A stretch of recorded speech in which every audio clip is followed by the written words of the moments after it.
Yuki Takahashi, newest leading lady ni Ruru Madrid. How true kaya ang balitang si Yuki Takahashi daw di umano ang bagong leading lady ni kapuso aktor Ruru Madrid matapos nang sumikat ang karakter ni Yuki bilang si Camille sa Batang Quiapo ay bali-balitang siya daw di umano ang napupuso ang maging leading lady ni Ruru Madrid sa kanyang upcoming serye na Yolong Season 2. Well, if ever man na totoo nga ito ay masaya naman ang lahat ng tagahanga ni Yuki dahil deserve naman daw talaga niyang magkaroon ng mga bagong proyekto dahil sa ipinamalas nitong galing sa pag-arte.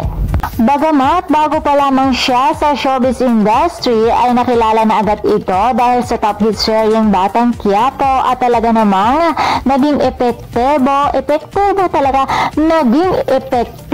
ang kanyang pag-arte dito dahil damang-dama ng mga manunood ang kanyang karakter. At minahal din ng gusto si Camille dito bagamat malungkot ng hinayang nabitin dahil hindi man lang daw siya nakitang nanganak ay masaya na rin ang kanyang ibang mga tagahanga dahil ito ang naging daan para lalong umusbong ang kanyang karera. Samantala, freelancer actress si Yuki. Kaya naman, pwede natin siya mapanood sa GMA Network kung sakaling ang may offer sa kanya ang kapuso. Kaya naman mga chikadoras, abangan na lamang natin kung si Yuki nga ba ang bagong leading lady ni Ruru at kung kayo naman tatanungin mga chikadoras, bagay ba si Ruru at Yuki? Well, comment down below, and for more showbiz update, please don't forget to like, share, and subscribe my channel. Thank you for watching.